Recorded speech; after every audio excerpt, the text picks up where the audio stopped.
Good afternoon.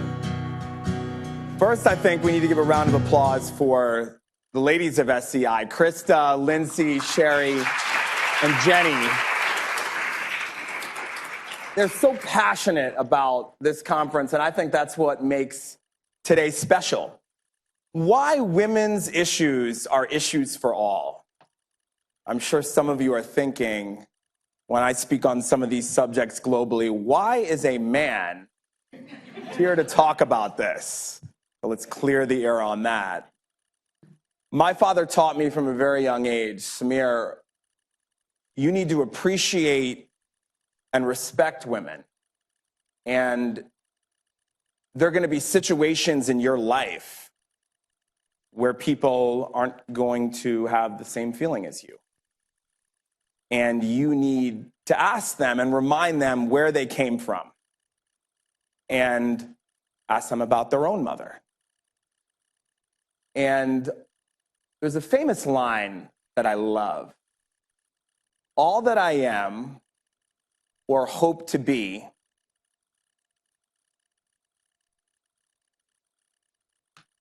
all that I am or hope to be came from my angel mother, Abraham Lincoln.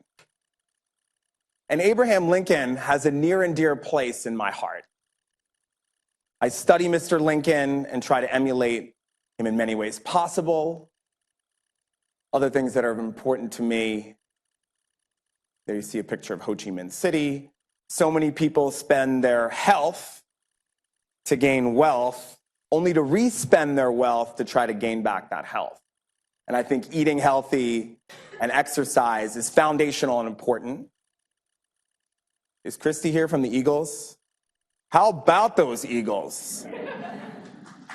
Let's give a round of applause. You know, one of the highlights of my life was, yes, of course, the Super Bowl, but going to Dallas in February and keynoting an event and saying, how about them Cowboys, was a lot of fun.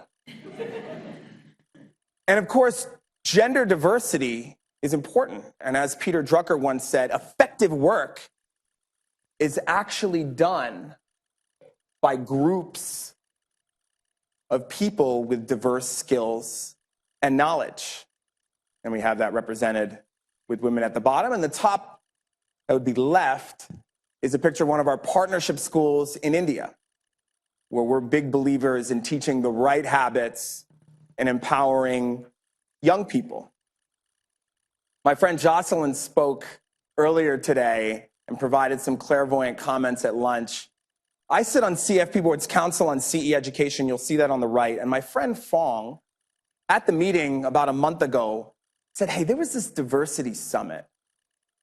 And this inspiring woman named Jocelyn Wright made a comment about how we need to stop admiring diversity. And I feel the same way with issues related to women.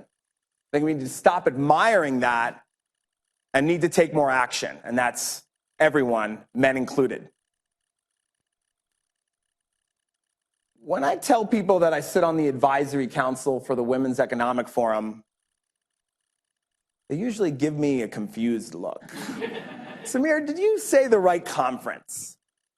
And participating in that conference in 2017, making friends with women from 100 countries changed my life and my understanding.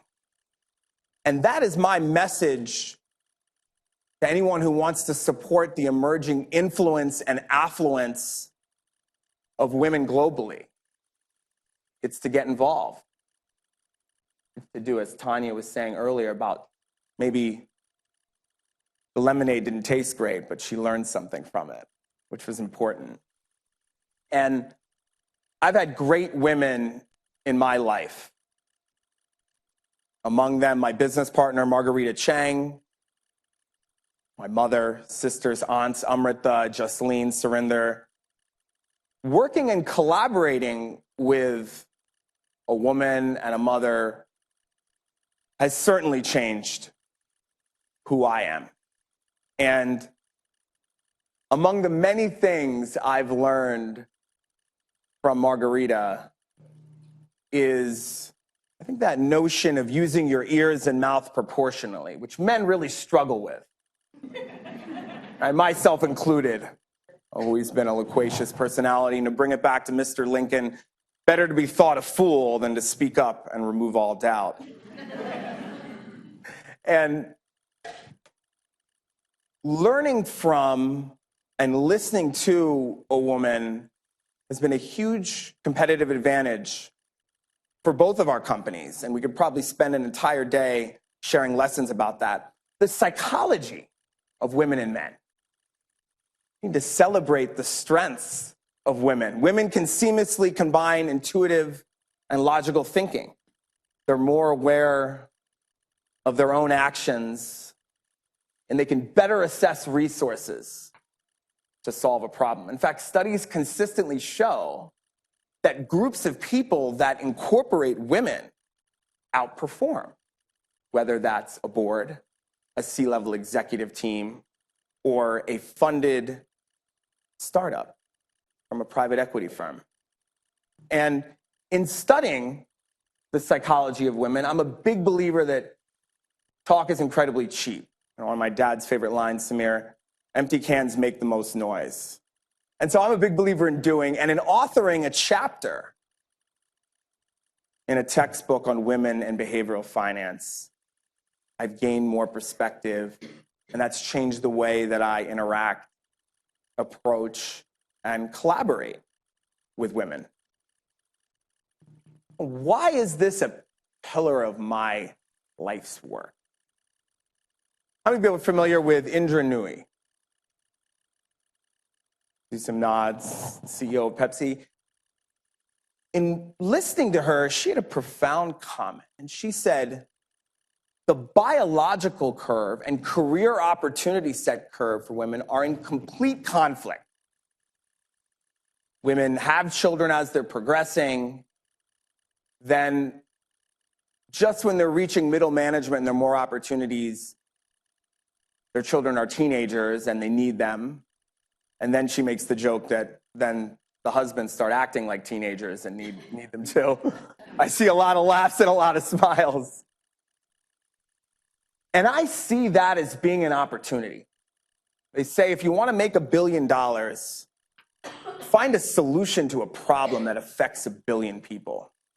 And I think everyone, especially men, need to view that as an opportunity to create a system, an ecosystem whereby we're aware of these challenges and we turn them into opportunities.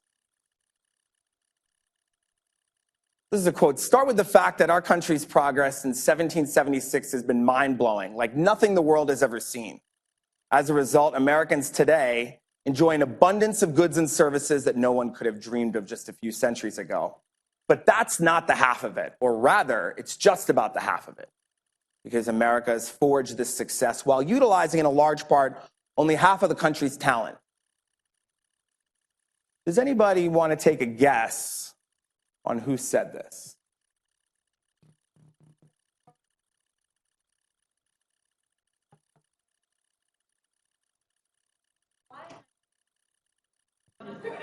We're gonna have to wait until you get the answer. Business partner of Charles Munger.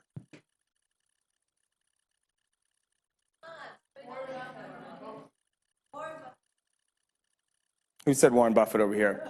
So we have a shared. So I tried to reverse the trend here, and I was so excited about today when I found out about it last summer that I said, how are we going to make today impactful? And I went shopping for this conference today. How about that?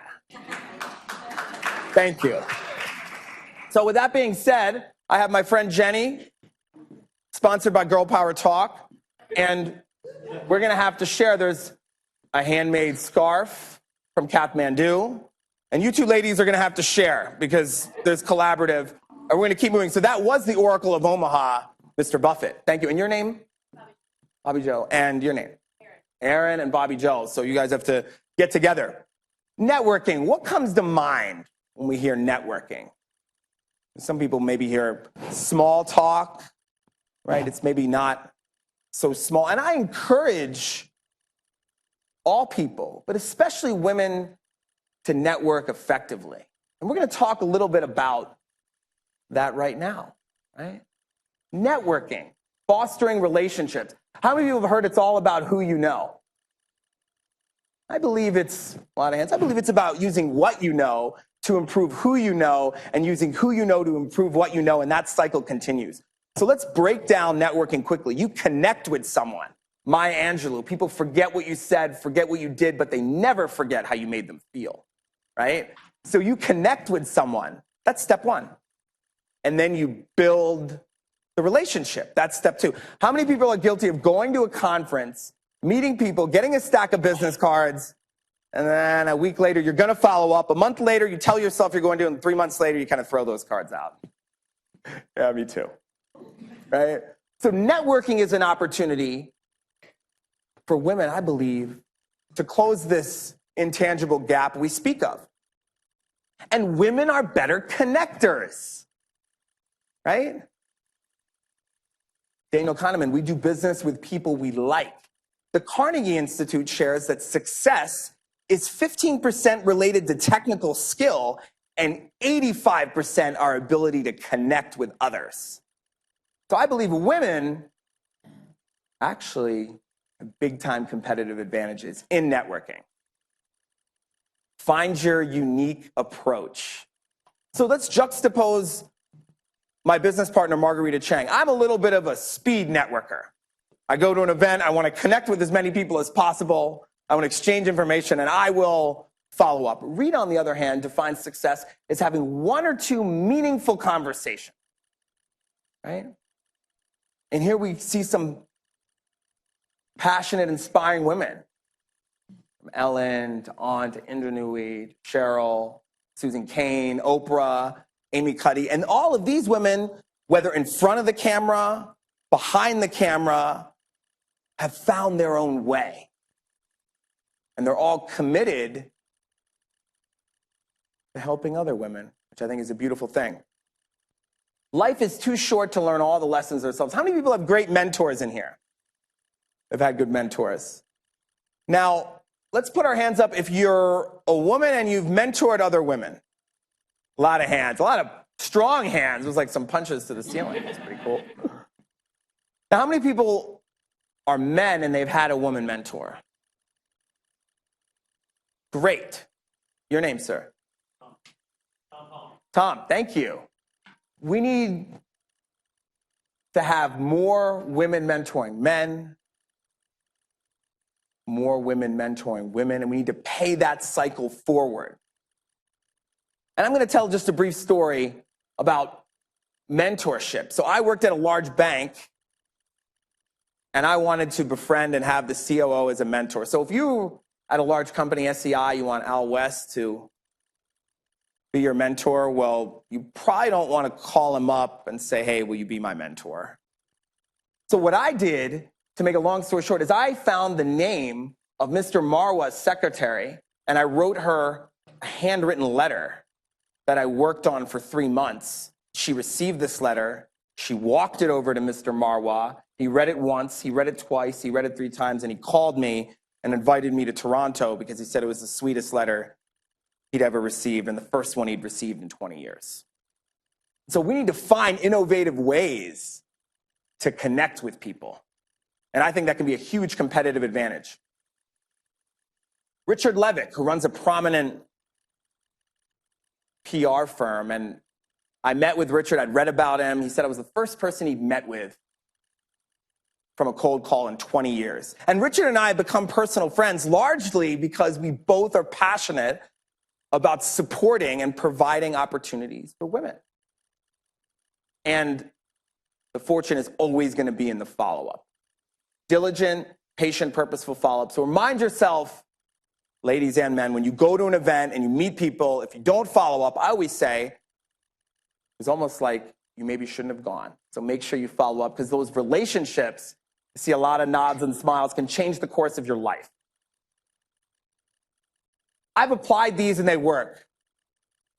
I applied this to Howie Roseman of the Philadelphia Eagles, who I reached out to. We had a meeting, and it's funny going in to meet Howie. Felt like I was like at the draft combine, and he was interviewing a draft prospect, and then he loosened up a little bit.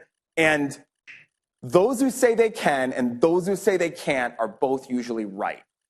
And so when you see inspiring people, reach out to them and find a way to connect with them and work on building that relationship. Set a goal to meet X new people. It's as simple as this. I want some actionable takeaways. So here's an easy one. Hey, Samir Somal, Rhonda, I promised myself when I came to this event, I'd meet 5 new people, and you're number 3. It's that simple, right? And ask open-ended questions. How many people have been in a situation where you kind of speak with someone, then there's that awkward silence, right? And it's so awkward. Have you ever like walked away from the person? It's like, see you later. And then you see them later and you're like, oh, there's that awkward person. Like, I don't want to say. So you have to be prepared with questions. And my favorite question that I get emails about every week that can break that silence is, what is giving you positive energy lately? And all the positive energy comes in. So that's some open-ended questions. Don't be intimidated by what you don't know. That can be your greatest strength, and ensure that you do things differently. Any guesses who said that? Got to give some hints. It's a good one. We'll narrow it down. It was a woman. How about, this is funny, a man standing up here at a women's conference. Pantyhose. That's a hint. You'll understand why. Some people laugh. Spanx. Who said that first over here? I think that was your name. Kara. Kara, round of applause. You have the next result from Samir's shopping trip for the SEI Women's Summit. And there is a strawberry soap in there from Goa, India that smells amazing. Our reliance on technology. The largest companies today from 2005 to 2018. Isn't it ironic? How many people have reconnected with old friends on Facebook and LinkedIn that you never thought you'd hear from? You're like, hey! Right? And then how many people have been out to a restaurant and seen a family of 4, everyone's on their phone, and you're like, why did they go to dinner? Right? So technology is important, and I'm a digital reputation expert. I've testified in court, I've authored CE programs, I've co-founded a technology company, and reputations are everything. And ensuring that your offline reputation is represented appropriately online is paramount to your opportunity set, ladies and gentlemen. And so working hard, how many people have Google tested somebody? You met them, you're like, hey, let's check them out, right? So making sure that you have an appropriate representation online is very important. I love this one. Success and likability are positively correlated for men and negatively correlated for women. If a man's successful, he's an alpha male, like go get him. If a woman's successful, kind of whisper down the lane, like she's a bee or something. Right? And that's not fair. And when I read that in this book, I was like, hey, like that's so true. And I'm going to talk about that. So who wants to guess who said this? Somebody said it up here first. Your name? Amy. Amy! Round of applause for Amy. Included now, Amy, now we've stepped it up. There's a cashmere scarf in here. And there's some bangles that were chosen and shopped for by yours truly in Chandigarh, India. So we're keep moving up the ranks. And that is one of my personal heroes, Sheryl Sandberg. The beauty's in my smile. I had a day in August that changed the course of my life. Has anybody heard of acid attacks? So there's a cafe in India called Shiro's Cafe. And I spent with our chief marketing officer, Richita Sharma, an entire day laughing, crying, and listening to these women of Shiro's Cafe who are acid attack victims. And for those of you who don't know, usually perpetrated by men, acid is literally poured on a woman's face and it's melted off, essentially. And I'm flying to India on Friday, and I'm taking all these ladies out to dinner next week, which I'm super excited about. And going there and spending that day with them made me realize that everything we're doing with Girl Power Talk and empowering women is meaningful, and made me realize that my problems are just that. They're just developed world problems. And there are people out there that need help. And with that being said, this is our last trivia question. Perhaps my favorite. And the future belongs to those who believe in the beauty of their dreams. Good guess, but no. Not Michelle Obama.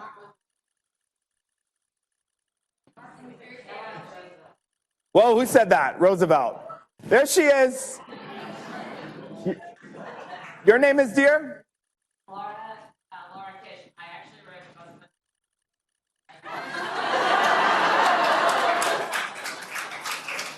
of Hopefully, Laura, I've been quite a man since then.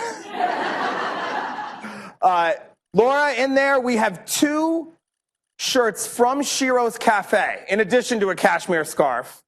And so I want you and an important man in your life to wear those, and there's also Girl Power Talks in those shirts. And it's important that we encourage men to get involved. And, oh, that's great, you went to a women's conference. Do you really mean that?